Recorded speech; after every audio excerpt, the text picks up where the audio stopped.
Okay, I'm going to try to give you an example where I would be at this point, at this stage. This tote is already mixed with fuel. Let's just say I mixed that 1 week ago and it's sitting here and settling out.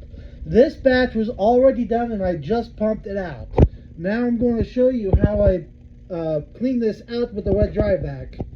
Keep some kitty litter and rags on hand just in case any spills, but on the wet dry vac, any old wet dry vac will work. Now on this wet dry vac, I have the cap to seal off the end, the vent. If you don't have the cap on it, what tends to happen if you vacuum a lot, little droplets come out the back side, and you can see how it kind of splattered on the wall the one day. As long as you keep that cap on there, it does not do that. And I usually have a rag underneath it in case any little droplets come out the side vent right here on this wet dry vac. Now my big pump is off to the side. I just have the ends hung up so they're not dripping. And same thing with the wet dry vac. I just have it hanging up out of the way. And like I said in the previous videos, I don't use these centrifuges anymore. I found out just letting it settle under normal gravity is the best way. You don't have to fight with these or anything. So what's left behind from this previous batch, I would say, is about 10 to 15 gallons. You know, it's the leftover sludge. Now I'm going to vacuum that out, and it's still good fuel. I'm just going to refine it better. So what I do is I'll take that and put it into a different tote. See, I have my funnel already ready. Now this is the tote filled with all the sludge left over from previous batches. So after this gets filled right up to the top with all that leftover sludge, I'm going to let it sit for a couple weeks, and I'm going to pump the top half of all that good clean fuel. The bottom half I'm either going to take to a recycling center, or I can use it as good fire starters. So I could burn off this old brush and logs and crap around the property. Before you vacuum out the sludge, make sure you have your vacuum sitting on like an old rag or something like that. Something draped over the vent to make sure it catches any droplets. Okay, I got most of this cleaned out so you can see the sludge at the bottom. The best way to explain what it's like thick grease that's left at the bottom of this. That is the carbon that has settled to the bottom of this tote. That's what makes your oil dirty. It's all that black carbon. Now there will be little pieces of metal and dirt and stuff that has gotten through the bed sheet. That's also mixed with it as well. But any big chunks of carbon the bed sheet will catch. Anything really small will be settled out like this. A good example what people use carbon for is for like makeup. A lot of inks and stuff like that will have carbon mixed with it to make it black like that for coloring. So like even after washing my hands, it still like stains your hands. So we'll get the rest of this. Of course I have the extension on my wet dry vac so I can get all the way down to the bottom of the tote.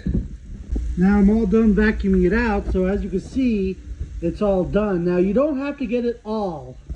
So I'm done vacuuming this tote out. Now I was saying before, you don't have to use the wet dry vac to vacuum out the sludge in these totes.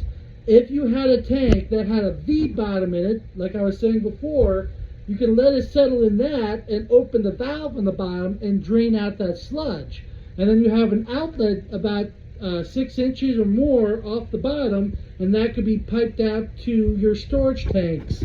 Now that would be the best way to do this, but like I was saying before, I don't want to spend the money to try to get those kind of tanks or find them. So that's why I'm using the totes and the wet dry vac to do all this.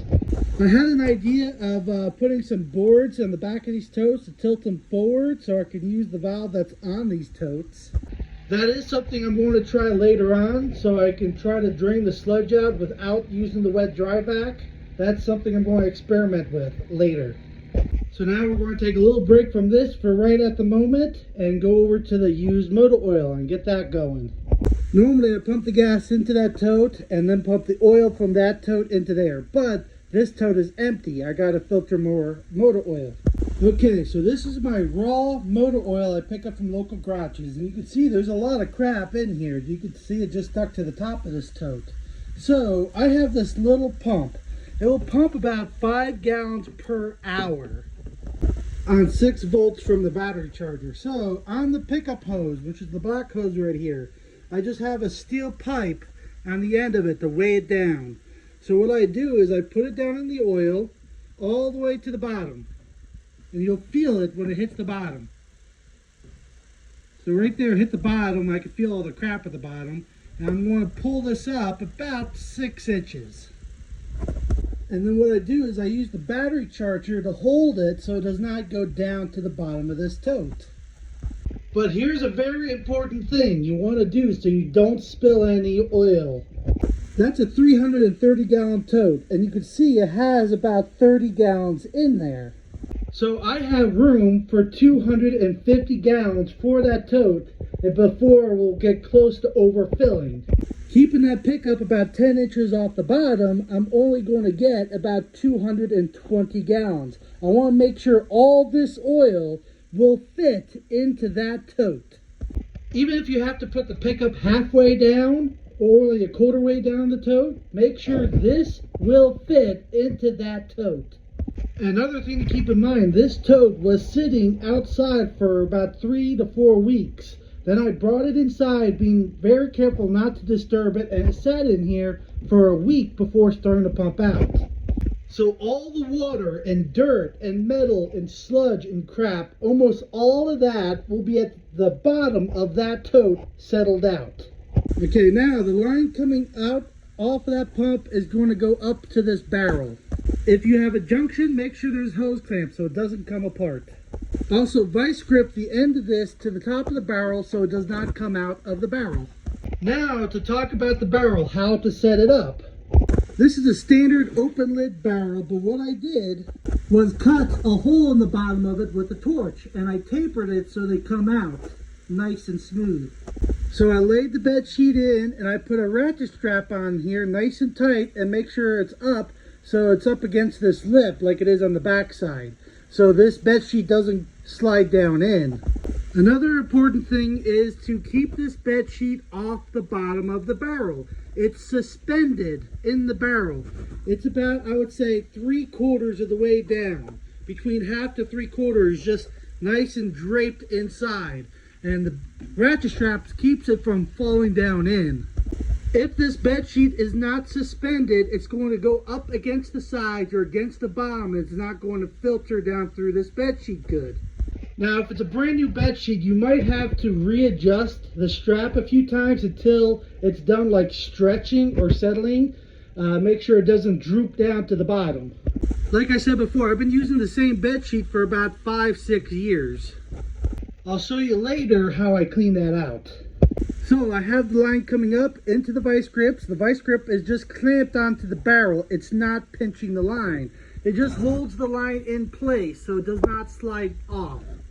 So as you're running motor oil, the more dirty this bed sheet gets, the higher that oil level will get up into the bed sheet. You'll kind of see the line from the previous batch is about halfway up. See, why it's doing that is as the bed sheet clogs up at the bottom, it's getting higher to cleaner spots of the bed sheet so it filters through. So that's why I have it sitting on this mega funnel. In case this bed sheet completely clogged up with carbon, it can overflow from this barrel into this funnel and down into the tote. So my dipper and my drill and everything sits on this as a drip pan basically. Everything goes down and falls into the tote. So now this barrel could be anywhere on the top of this tote. I used to have this set up right over the hole so it goes right down in, sitting on some 2x4s, but I got this funnel so now I can have this bed sheet anywhere on here. It's hard to see it under there, but it comes out the center of that funnel down into that tote. So now I'm going to put this battery charger on 6 volts at 1.5 amps. Nothing crazy. Since we're just starting off, we could just put that on hold. Just like that. That bed sheet was just cleaned. It's good to go. I can run this whole batch without any issues. So why I have it on 6 volts is I want this pump to go as slow as possible to make sure that barrel will filter all that motor oil and not overflow. Check to make sure you're pumping oil, not water. And try a little bit on your finger to make sure it's actually motor oil, not like thick grease from the bottom. What I used to do is when this tote, let's just say, had more motor oil in it than what that will hold, I used to set the timer on this battery charger and pump about like 10 gallons at a time. But in case that pumped a little bit faster than normal, you don't want to overflow that tote. That's why you want to make sure this will all fit into that first stage motor oil tote. So now, since the battery charger is turned on, now we can walk away and check on it at the end of the week.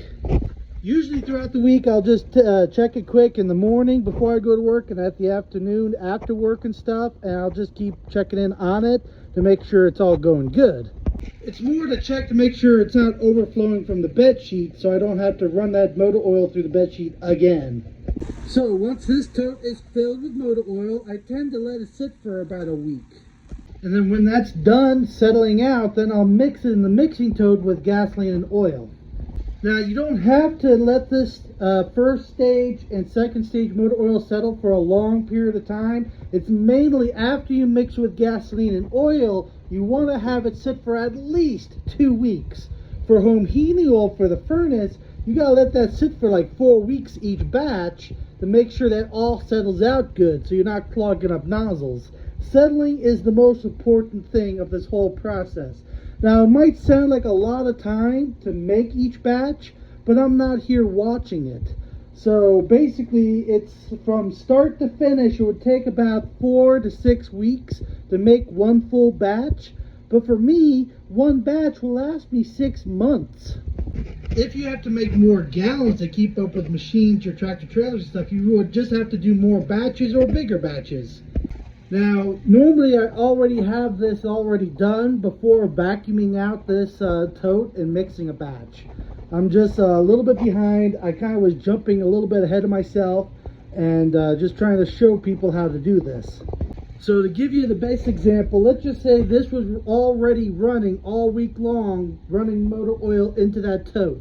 So on the weekend, what I would do is, first thing is I would take this empty tote out and bring another full tote in of motor oil. Then whatever batch I had done, like this one is done right now, I would pump this out into a nice clean storage tote, and then I would vacuum out the sludge, mix it with gasoline and oil, and then mix it, and then leave and come back next weekend. Okay, let's just say this is the second week. Then again, this would be empty and that would be filled again with motor oil. So then what I would do would be this tote would be ready to pump out, the second mixing tote. Because this has been sitting for a week at that point. This has been sitting for 2 weeks at that point. I would pump this out, put it in a storage tank, vacuum it out, mix it with oil and gasoline, and then again, take this motor tote out, which would be empty, and bring another one in. And even the storage totes, when you're sitting somewhere, you're still doing the same thing. You're not pumping from the very bottom. So even after the motor oil sat for 1 week, the first stage motor oil sat for like that same week and stuff like that, it will even settle up more in these storage totes. Now this tote is going to be retired soon. As it's been outside, the sun biodegrades the plastic. So this plastic is getting very brittle. So this tote is going to be retired once it's empty. Got a brand new one to take its place. I'm just going to clean this out and get this ready. Like I said, all these other totes, the junkyard owns them. I just haven't taken the empty ones back yet. I only have about 6 totes total. Like even totes for motor oil, I usually only have 3 totes of motor oil. What I usually do is every weekend, once I pump a tote of oil out, I'll just run out like in that morning and run out to a local garage, and I'll just refill with motor oil and bring it back. If you have a good steady flow of oil from somewhere, you do not have to store oil around to keep up with it. You could just go and pick up motor oil on the weekends. It only takes me about a half hour to an hour to go pick up a tote of motor oil. So with my big pump, which pumps 15 gallons per minute, it takes me about, 5 minutes to drive out to like a shop, about 15 minutes to fill up the tote, 5 minutes to drive back, and it takes me 5 minutes to pick up the whole tote with my machine and put it in here and run it through this bed sheet. And like I was saying before, if you don't have a machine, what you would do is basically this tote would be empty you go and pick up motor oil. So you put an empty tote in the back of your truck, you fill it up, you back your truck up as close as you can to the shop.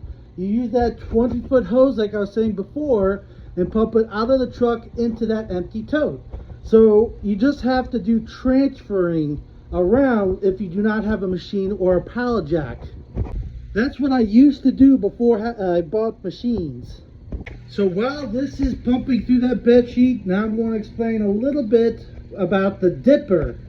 Okay, this dipper is how I check the viscosity. Okay, so when you need to check viscosity, sometimes you might have motor oil which has a lot more transmission fluid, so you need less gasoline in the mix, or less kerosene or something to thin it out. Or the mix could have a lot more gear oil in this tote of oil, or diesel oil from a truck shop. So you might need more gasoline or kerosene or nail polish to thin out the batch. So all we took was like a little piece of flat steel, so I put a little handle on the end of it, and I welded it to the bottom of a paint can. So basically on the paint can, I took the grinder with the cutting wheel, and I cut the bottom of it off, so you can see down inside. And on the other end, I took the little spray nozzle out, so now it has a nice little hole in it. So when you're new to this, first you gotta figure out how long it takes diesel fuel to drain through this dipper. So you dip it in and you pull it out, you count how many seconds it takes for it to drain through the paint can. I already know this paint can takes 1:15 seconds for diesel fuel to drain through. So this batch that I already mixed before, I'll dip it down in and I'll pull it out, and as you can see, it's going to drain through. So you count how many seconds it takes to drain through that paint can. Now this batch is made for the furnace, so it has to be very close to diesel fuel. If diesel fuel takes 1:15 seconds to drain through this paint can, I want to try to get it between 1:15 seconds to 1:25 seconds. If it's too thick, the torpedo heater of the furnace is not going to run properly. So this is how you can check viscosity when it has to be precise. But for Stinky Pete and diesel engines, it does not have to be. So usually I just want to get between 1:30 seconds to, I would say, 2 minutes to run in Stinky Pete. So I already have the mixtures figured out, so I don't have to check the viscosity every time. But I wanted to show you, like I said, it's nice to put this stuff up on this mega funnel so it can drip down into this tote. So now I'm going to talk about my mixer, which is just a regular drill with a just a homemade mixing head. It's just a piece of rebar with a little piece of flat steel on the end of it. I welded on, so it just basically barely fits down into the tote. So I stick like the half in there like that, and I can tilt it up and fit the whole thing down in. Now when you mix these batches up, make sure you mix them thoroughly. If you don't mix them good enough, it's not going to be evenly mixed all the way through. So I'll usually run it like clockwise for about like 15 seconds, then I'll run it in reverse about 15 seconds or 30 seconds to make sure this batch is mixed nice and good. So I'll pull it back out, let it drip off a little bit, and I put it back up on the funnel so it can drip down into the tote. So I'll come back to this in like a little bit and I'll show you the mixing process next. I'm starting to get ready to mix up some gasoline here in this tote and also go pick up some motor oil. So on my big pump, I took that 20-foot hose, I take off about like half of it, and I just put off to the side right here. So I have a nipple here to connect both halves. I hook it to itself to make a nice roll. I do this because I don't need a 20-foot hose all the time. So I have it separated in the middle with a nipple, so I could just add or take away when needed. Big pump with the small hose, about, I would say 10 feet. I'm going to pump some of that gasoline into this mixing tote, get ready to mix a batch. Now, how to figure out how much gasoline to put in this tote, you could just use the gallons or the liters on the outside of it. Now, I normally mix during the summer for Stinky Pete 10%. So if you go by 1,000 liters, 100 liters is 10%. It's simple math, you know, so you want between 100 to 200 liters, or between 25 to 50 gallons. So 10% would be 100 liters, 20%, 30%, 40%, 50%, like it goes up. It's not that hard to figure out. So for the furnace, you want to be about 400, between 400 to 500 liters of gasoline to oil. So it's pretty simple. So I'm going to mix a 10% batch for Stinky Pete for my summer mix. So I'm going to pump about 100 liters or 25 gallons of stale gasoline into this tote. My big pump in, it's ready to start pumping. And I just ran up into this tote here to turn on the pump.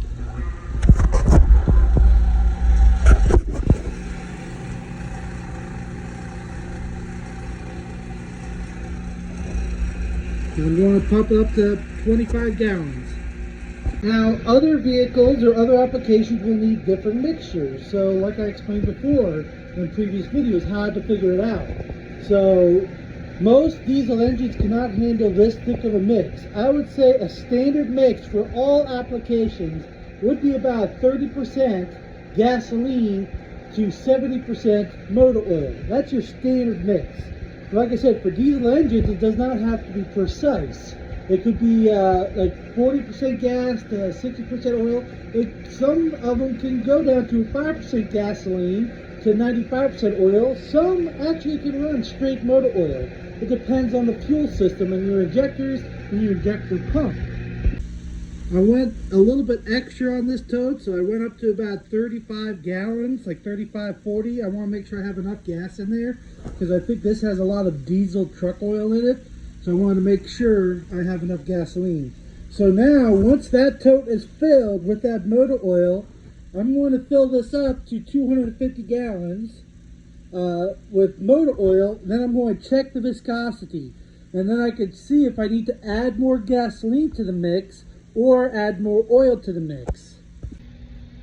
Since I ran some gasoline through my pump and flushed out any oil out of it, I figured I'd take it apart and show you what's on the inside and what kind of pump you want. This is a 120 volt AC current pump. So I got the cover off, and this is what I was talking about, the ring gear on it. So here I can take this outer ring out and so you can see the internals.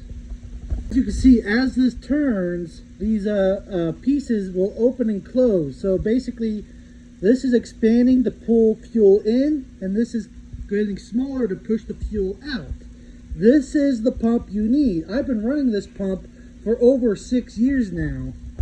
You can see there's some scoring on it over the years, inside and outside of the surfaces, but it's not terrible for 6 years of all the oil I have picked up and gasoline I've transferred. You just want to make sure you have a screen on the pickup hose. Now we have the gasoline into the tote. Now we're ready for motor oil. Normally I would take that pump and put it over here and pump oil out, but that's not ready to go yet. So today what I'm going to do is I'm going to get my big pump. I'm going to go get an empty tote. We're going to go and pick up some motor oil. Okay, I'm all loaded up, ready to go pick up motor oil. Like I said, I usually put the tote towards the back.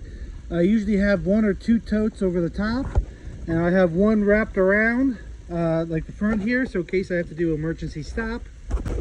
And here's my pump. I have my extension cord. I have my short hose because I know where I'm going. I can get nice and close to their oil tank. Now I'm going to pump this oil out up into the tote. So now I'm just pumping it up out of the barrels up into the truck. I usually have a bungee strap on the top to hold that on so it doesn't come up out of the tote. So my bed sheet is starting to get a little clogged up from that used motor oil, so I'm going to show you how I clean it. Like I said before, when you use a wet dry vac, make sure you have some like rags underneath and something covering the output of it so it catches all the little droplets, so you're not getting like sprayed oil droplets like on your totes and stuff. So I'm going to get the majority of this oil out with the wet dry vac. Then I'm going to take it and put it down here on the ground. Now I got the majority of the oil out, and because the bottom of this is going to be clogged up, no oil should be draining through the bed sheet. Now it's down on the ground, sitting on a rag, in case anything did drip out the bottom. Okay, I don't know if you're going to hear me with the vacuum running, but basically I'm going to put this, while the vacuum is running, all the way to the bottom. and it's going to suck the air basically from the inside, and we'll pull it down towards the bottom. I'll show you. See how it just pulled itself tight? Just like that. So I'll show you again. See how just a regular wet rag hit the side and then vacuum all the air out. See how it's like drum tight now? Because the barrel's sitting down on the ground. Sucks all the air out. So now you can just kind of go around and suck everything out. So you start from the bottom and work your way up to the top. You go straight lines or side to side. So it literally pulls itself like drum tight almost. Now with the bed sheet all clean, now you can readjust your strap if you need to. This I do because I can see I have a little too much extra right here on the side. So I loosened the strap, I adjusted it, retightened it. Now I'm going to just kind of use the wet dry vac to kind of check it. So pull itself like nice and tight. Like I said, right here won't filter because it's sitting against the side, but it's not terrible. That's the way you want it. And it does not have to be perfect because it's just going to get dirty again. So now you can see why I have the rags. This one caught all the droplets coming out of the wet dry vac. That one caught the little bit that came out of the barrel.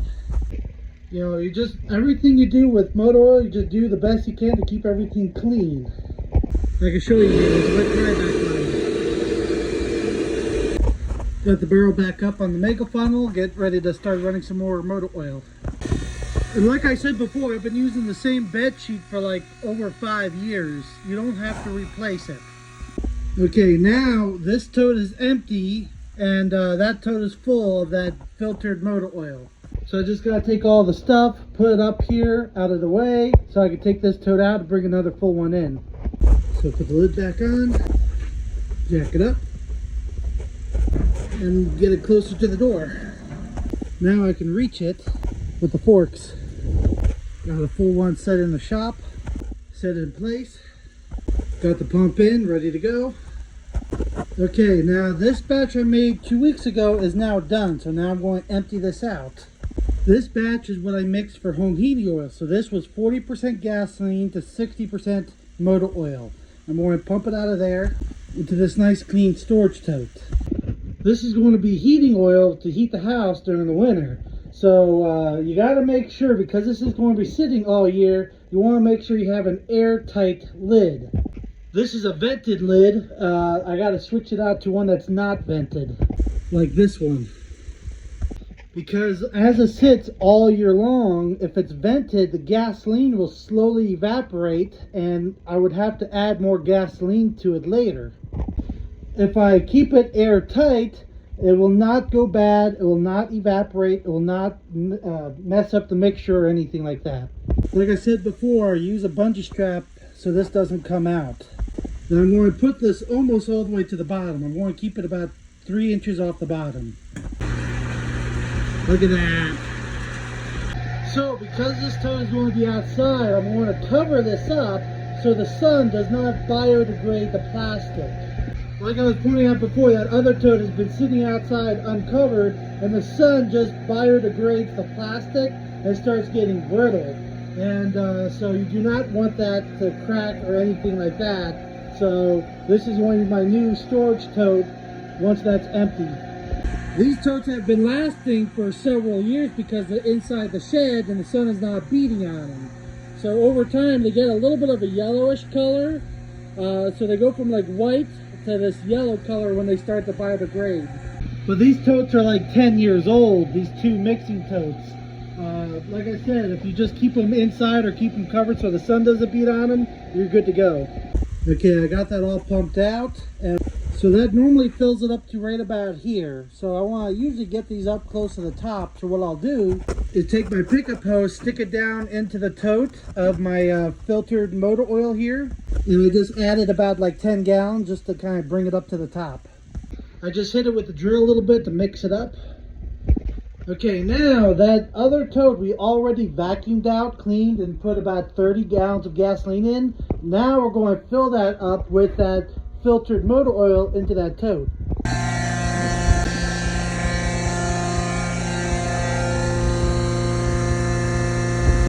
Now this is filled with motor oil and gasoline. Now I'm going to use the drill to mix it up.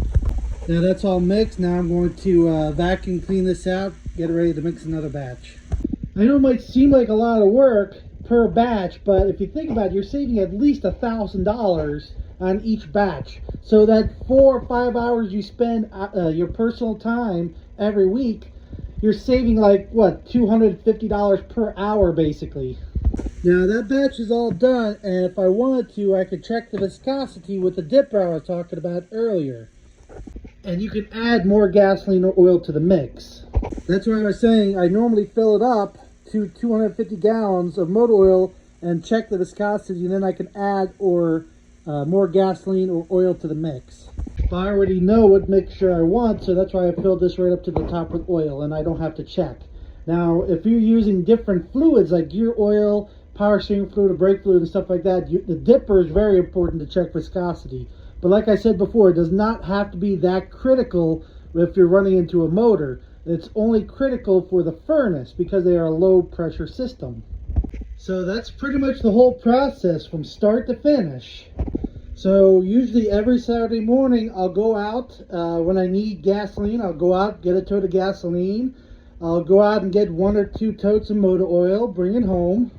So every week what I'll do is I'll pump this batch out, which will be done, into a storage tote, vacuum it out, clean it, put gasoline and oil in it because that will be filled by that time at the end of the week. And then during the week you'll be filtering more motor oil, and at the end of the next week you pump this batch out, clean it, put gasoline in it and oil, and you're good to go for another batch. So basically every week that tote will be filled with filtered motor oil through the bed sheet, because that little pump runs all week long and I don't have to watch it. What I'll usually do is just go in the morning before work, I'll check it. When I get home from work, I'll just check it quick, and I just do that throughout the week. So once you get the whole process set up, you can make 1 full batch every week. So the first week, this would get pumped out, mix another batch. Second week, you would pump this out, mix another batch. Third week, you pump this out, mix another batch. Fourth week, you would pump that out, mix another batch. So you can keep going if you want to make it that fast. Or if you want to make sure it's nice and settled out and filtered, you can do it every 2 weeks. So every 2 weeks, you would pump this out, mix another batch. The next 2 weeks, you pump this batch out, and you do another batch. That's normally what I do, so I know this fuel is all settled out and good, and I don't need that much fuel either to keep up with my machines in my truck.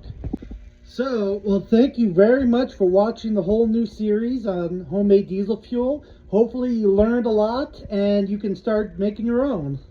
And go ahead and share this information with friends of yours so they can start making themselves.